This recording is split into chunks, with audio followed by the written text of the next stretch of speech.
Welcome to another pathetic podcast. I think we're past the cope and fully embracing the nitpicky criticism. It's been a week of winning, but we have some thoughts on that. Remember to like and subscribe and even share with friends and enemies alike.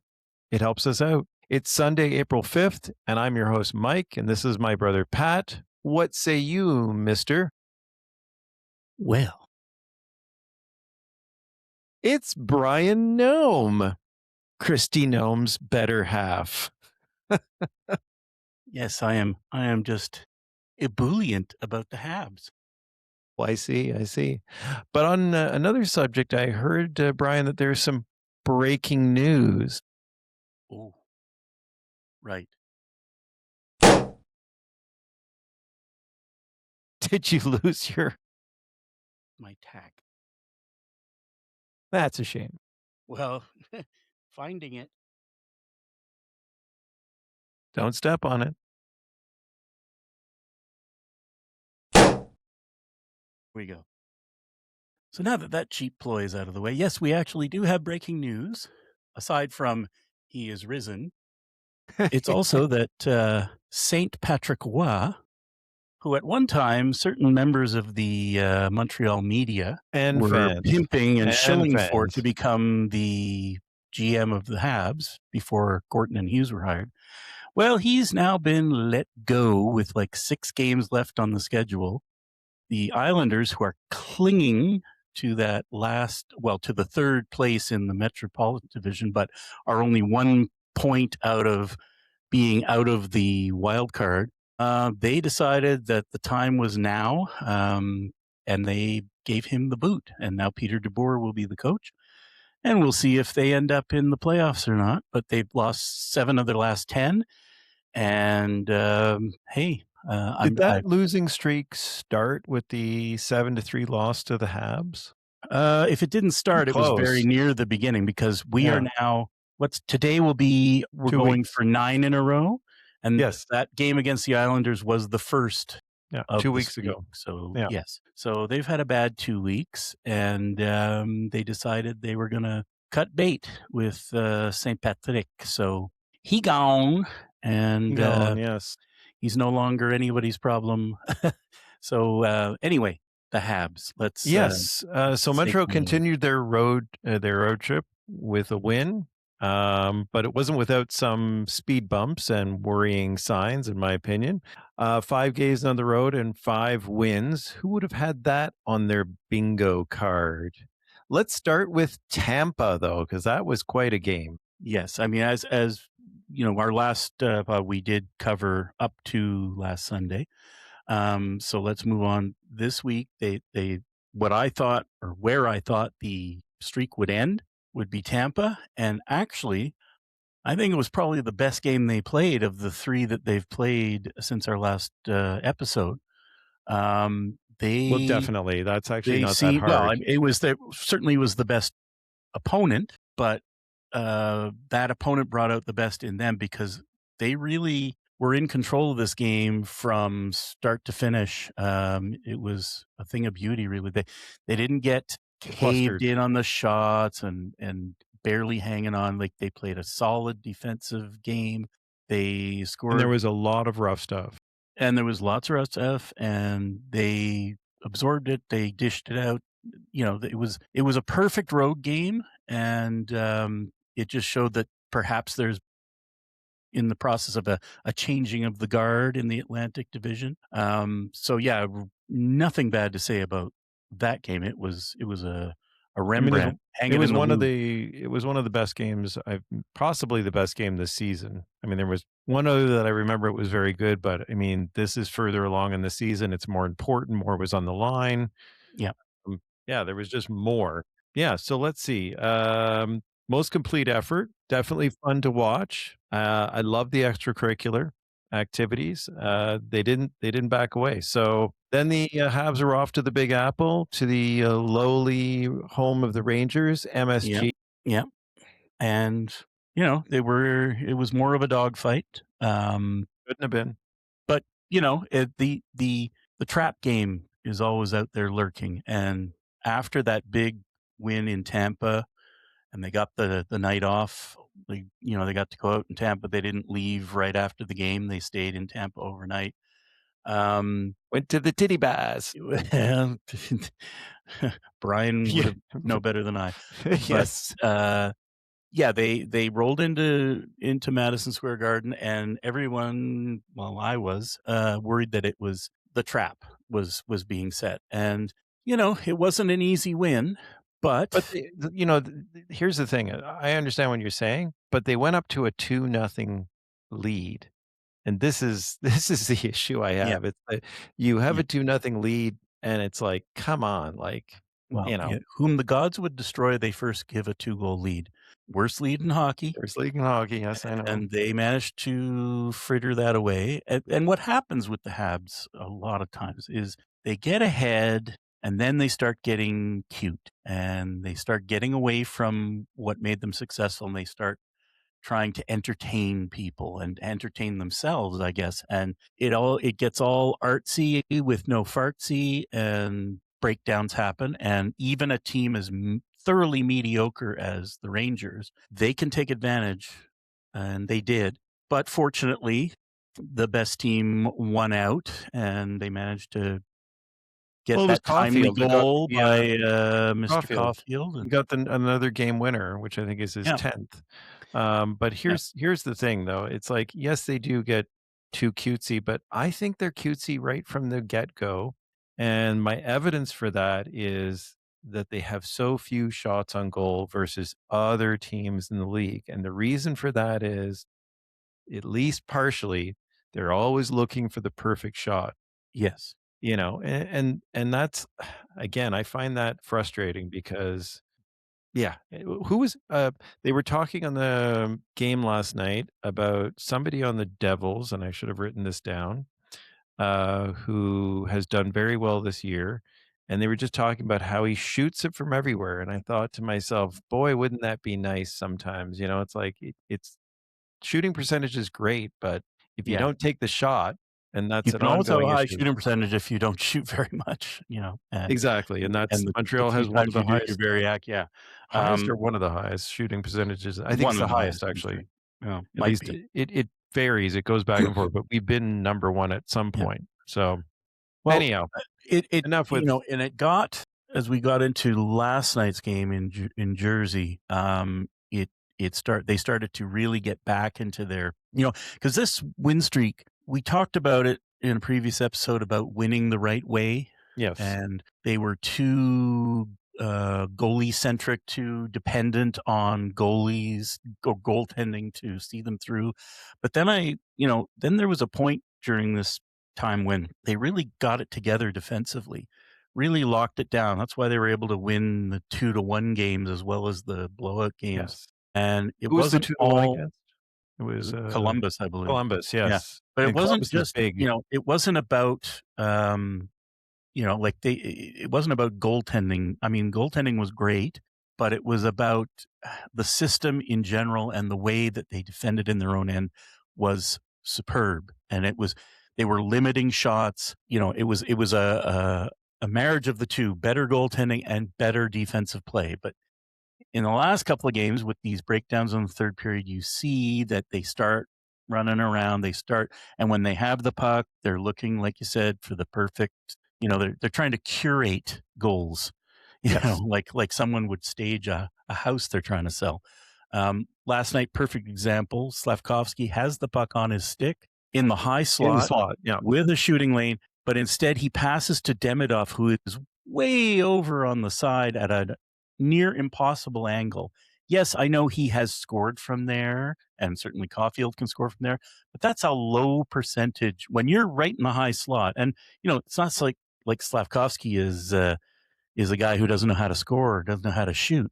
He can shoot, and you give him a lane in the high slot. I like his chances better than Off Demidov's on the side off of the net, in yes, the of course. third row of the stands, basically. So that was a choice, and it was, in my estimation, a bad choice. You have the shot, you're in the lane, you've got the shot, take the shot.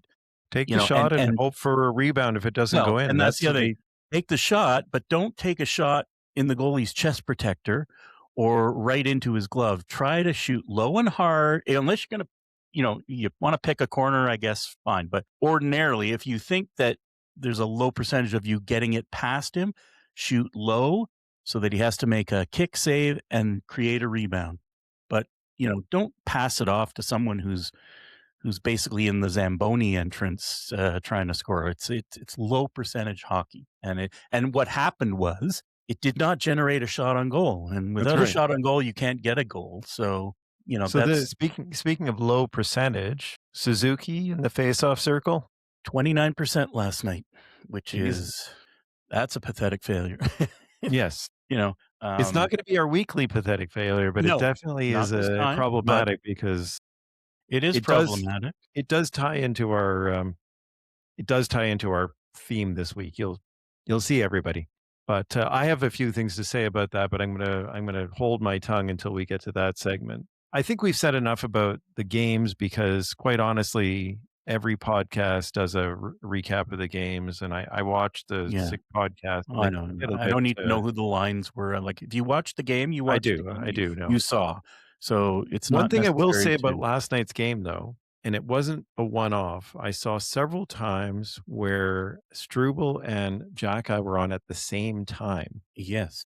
And I will say, and this isn't in the script, this isn't in our guidance this week, but Struble was very good, statistically very good. If you look at hockey stat cards, you And will you see did. actually he was the best player by far last night's game. Of course, that could be a damning indictment on the rest of them if he's your best Uh, player, but in all of the 5 games on the road trip, the best, forward in every single case was, Caulfield. Every single case. I those looked at the hockey stat card on every game. yeah, He was the number 1 center in every case. Uh, well, player, not forward, player, not sorry, yeah, forward, yeah, not yeah. player, because sometimes it was, but anyhow, I thought that Struble was Oh, noticeable last night. he was I liked both him. he and Jack-Eye were noticeable last night, Yes, and but for a change, not for the wrong reason. Struble played almost 16 minutes, and Jack played 10. Yeah, So, and on the but they nose, played yeah. together at times, and it didn't look bad. No, So, it wasn't terrible. no. So, So that maybe brings there's something us there. we're gonna move on to topic 2, which is, Montreal's defense and Noah Dobson, or Noah Dobson and Montreal's defense, whichever you want. Anyhow, we made it one topic. Patrick? Well, I look, their defense, like I said, has improved, and not just their. I'm not talking when I say defense, I don't mean just the blue liners. I'm talking about the team, how it plays in its own end. All 5 guys is much better now than it was weeks ago. You know, and Dobson is a shot blocking machine. He's easily the best offseason acquisition we had. I don't know where we would be without him this year because he munches minutes, he blocks the shots, he moves the puck.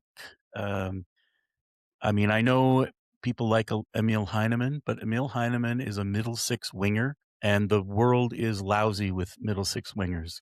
Guys like Dobson do not grow on trees, and getting him for Heineman was a steal. It was outright theft. I'm glad he's signed long term because, now there are things that people think he can do that he doesn't do. He's not extremely physical. He can hit. He's big. He can get in the way, but he's not Shea Weber. He's not going out there and hammering people, but he's hard to move himself, and he's got some very good offensive-ish skills, like moving the puck up the ice and skating and the heavy shot from the Yep. point. These are Yes. The these are all almost good things. Shea Weber-like shot. Now, Yes. I don't completely disagree with you, but, I'm gonna push back a little bit because I think that this whole change is more to do with goaltending than most people are willing to admit. And what I mean by that is that having competent goaltending changes how you play. But last night I watched very intently, and I actually took notes. And there was like 3 long stretches in the first period alone last night where they were hemmed in their zone, and it was the same mistakes chasing around the puck, and twice it was our top line on. Second period, same thing happened. It only happened twice, but again, it was both times it was our top line, and it happened to a lesser degree in the third period. So it's like, it's one thing to say that the team has improved. We're winning. That's always improves things. But my bone of contention here is that if we didn't have this extraordinary goaltending, not just better goaltending, it's been extraordinary. I don't think the team has changed as much as you think it has and other people think it has. I think the deficiencies have not gone away. I think they're there. They're just playing more confidently because of the goaltending. Well, I think what you noticed last night against the Devils is that the Devils. What the? Hey, what are you doing? What's where you're driving, man? Don't mess with the devil, buddy. We're number one. We beat anybody. We're the Devils. The Devils. Is that the top line gets hemmed in when it starts by losing the faceoff. Oh, well, 29%. The top line, yes. I mean, the Habs are a puck possession team. When they do not possess the puck, they are a chasing the puck team, and they don't Yes. do that.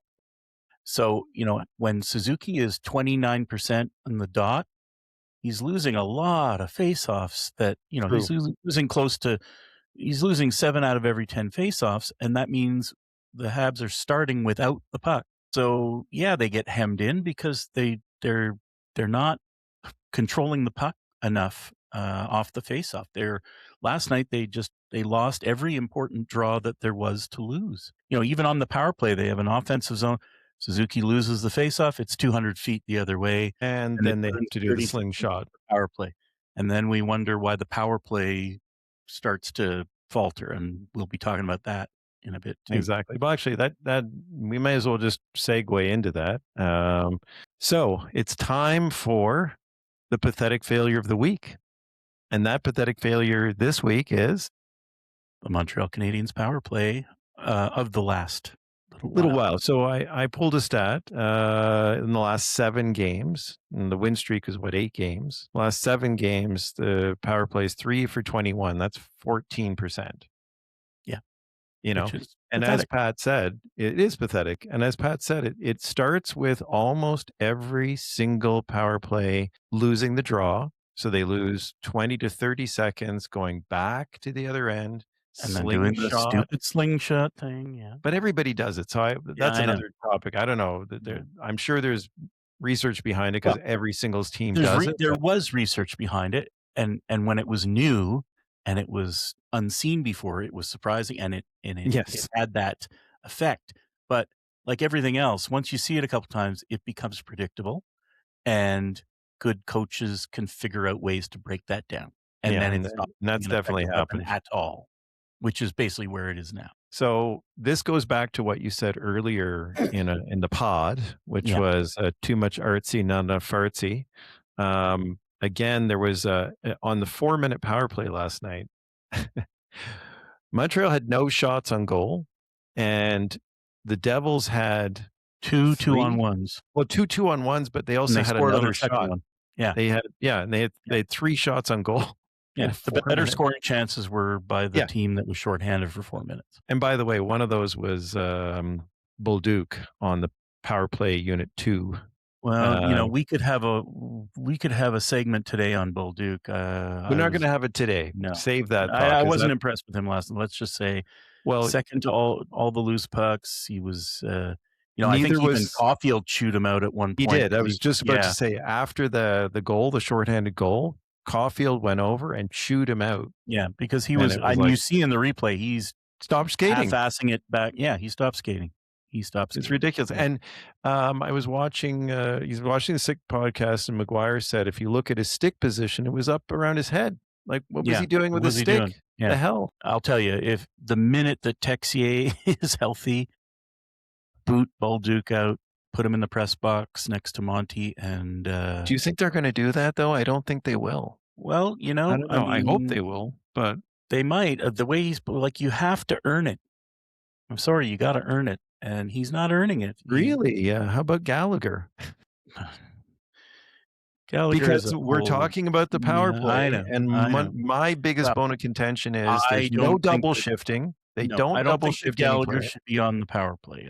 I agree with you I there. looked it up, 2 goals and 3 assists, and Yeah, he's on the second power play unit come hell or high water, no I matter know, how bad he's I playing, know. every single game except the one game he was a healthy scratch. So please explain to me. So the lineup, the general lineup of power play unit 2 is Kapanen, uh, Dobson, um, New hook. Newhook, Bolduc, sorry, and, Matheson. Mhm. They actually have two defensemen on the second Yes, unit. yeah. Last year, they double shifted Suzuki at times when the power play was struggling, but they have not done that. And I guess you could argue, well, the power play has not struggled. It's still top in the league, blah, blah, blah, blah, blah. But to me, what have you done for me lately? It's not top in the league because of the second unit. I can tell you No, that right now. exactly. They say, well, look at Edmonton's unit is still ticking along because they don't bother with a second unit. Yeah, They have McDavid one is unit out out. there the whole 2 minutes. Yeah, and if Draisaitl was there, wasn't Yeah, injured, he'd be out too. yeah. They Um, have a unit and a half. They Bouchard they rotate the other would be guys, out. but they keep the 2 big Exactly. guns out there, and, I would be fine with doing that with Suzuki and Caulfield. Just keep them out, or at least Suzuki. He should be out there the whole 2 minutes, and then you can Well, except rotate for Caulfield, Demidov, Slav, Newhook, Kapanen, but so I think the yeah, other problem with the second power play unit, you can tell me your thoughts, but I was watching McGuire talk about this, not on last night's podcast, another podcast during the week where he was talking about how he strongly believes that no, it wasn't him. It was Marty Biron, who I don't normally like, but he actually made a really good point about this. And he said, he look, made a good point about this. yes. Yeah. He said, I like Kapanen, but Kapanen is not a center. He said, I don't care what you tell me. He can take faceoffs and sometimes win, but he doesn't display the characteristics of a center. And the reason he explained that, he's like, he doesn't set up other people. He doesn't, make it more likely that other people score. It's the other people that make it more likely that he scores. Well, look at his stats. He's got 22 goals. How many assists does he have? That's a good question, but not that many. Well, hang on. I will. See, I'm looking it up right now. Oliver Kapanen. He has drum 22 roll, goals and 15 assists 15 for assists. 37 points. His line mate, Ivan Demidov, has 17 goals and 43 assists for 60 points. Yeah. So No, who is more exactly. like a center on that line? I would argue Demidov is more of a center, and he is Well, more of a winger. that's what he was arguing. He was basically saying that the line is either driven by Demidov or by Slavkovsky when he played there, but it's not being driven by. So this idea that I've been hearing for months that they found their solution No. to the second line center. Hockey Inside Out said it. I've heard it on the Sick podcast. I've heard it a billion places where it's like he's the solution. No, he's not the solution. I think Michael Haig is probably the solution going forward. If they're going to go that route and they're going to wait for him to develop into a center, I think they're going to make a trade in the offseason. I think that was this mystery trade that we were hearing about. I think it That's why I don't involved think it's Matthew someone. Nyes, because Nyes is a wing. No, it's not Matthew Niles. No, I mean Nothing Matthew against Niles might Matthew have Nyes, been but a target, but he wasn't the target. no, not if you're looking for a center. Well, no, he's not a center. And I have nothing against Kapanen. I like him, but I don't see him as a top six. I see him more as a third line. As a third line center, he could be really, really good. And if you have the kind of depth where you've got Suzuki and pick your second line center and then Kapanen as a third line center, it's like you got a pretty deep team down the middle, which we lacked. So it's not that I don't like Kapanen, but he's limited. I don't know if getting that second line center means we have to part with Kapanen, and he might be going the other way. I don't know, but I don't see us getting very far with him as a second line center. I mean, yes, he's had a nice season. He scored 22 goals, but He's not distributing. It's Demidov that's making that line work more than Yeah. anything else. And the even Nick, problem to a certain the extent, problem with Demidov doing that distribution on the line is that he's also got the best shot. yes. And he doesn't use it. Hence the reason But he's only got 17 goals. well, exactly. Kapanen has some hands. He can get some goals, and Newhook has definitely improved in that category. He's definitely hitting the net better. So, but it's not enough. You basically got three wingers on a line. Yeah, And as second lines go, it's a big drop off from the yes, top three. And I mean, hell, you could have Newhook on the third line centering, and you could have Kapanen on the wing. Yeah, Because but I just don't see, and against the better playoff teams, I don't see that this second line is striking fear into the hearts of very many people. no, and that was one of the issues last night. Is the first line was snake Yep. bitten. Well, and I think Hugo realizes that. Hence the deal they were trying to make, which like I said, it had to have been for someone to play in that top six. It wasn't about it. Yeah, they needed a defenseman too, but they could have got a cheap, Yeah. big defenseman. They were No, looking if for they someone talked about an elite. impact piece. An Yeah. impact piece is not bottom six. So, No, and it's not a hump on defense. So, no, and if it wasn't Robert Thomas, I don't know who it was, but maybe it was Nico Hischier. I've heard that rumor, but whoever it was to upgrade on Kapanen, either by replacing him within a trade or by bumping him down to the third line. But I think the management knows that this is not a long-term solution to anything, having Kapanen as your second line center. And I like new. And I do like him. It's nothing against him. he's just not an elite second line center in the making. He's not. He's going to be an average, a decent. Well, you know what? But I wouldn't be surprised if he became a winger, a top six winger. That's possible. Yep. He's still very young, but a center, no, he doesn't have those characteristics. And I agree for a change with Marty Biron. He wasn't even that annoying. But when he's on TSN, sometimes Marty will he's be like, very pleased to hear that. I think he talks really loud when he's on TSN. He does talk really loud. Yeah, so he's he's on the pod. He's a little bit more calm. He's in his bedroom. Maybe he's got shorts on instead of pants. I don't know. Maybe. And on that note, I think that's it for this week. Pat, any final thoughts? Well, we've done enough bursting of bubbles today, but just remember, the Habs are 1 point from clinching a playoff spot. So if they get anything, a welfare point tonight, they clinch. Anything more than a welfare point is gravy. Remember, they finished last year with 91 points. They will still have 5 games left after tonight, and they can have 10 or 11 more points than they finished with last year. So that is a success. Of course, the Cole Caulfield watch is still on. Yeah, and the Slavkovsky 30-goal watch. Slavkovsky is looking for 30. Demidov's 3 away from 20. And Suzuki is away from 100 points. There you go. And speaking, and I had an argument with my brother-in-law last night. He's like, Suzuki's not elite. It's like he's about to hit 100 points. Go away, Leaf fan. Yeah. How much? Sorry, buddy. Anyway, no. And I for one hope that they get all these milestones soon, because then they won't be playing like they're trying to set up Caulfield all the time. They'll take the shot instead of making. I really wish they wouldn't do that, though. They need to stop focusing on that. Those things will happen organically, like the other 49 goals did. He'll get there. Just let him do what he does. Don't force it, and just let these things organically happen. Yes, exactly. The Leafs did that for a couple of years in a row, and it's ridiculous. And Washington with this whole Ovechkin thing, I hate that stuff. This is a team sport. It is not an individual sport. It's a team sport more than basketball is.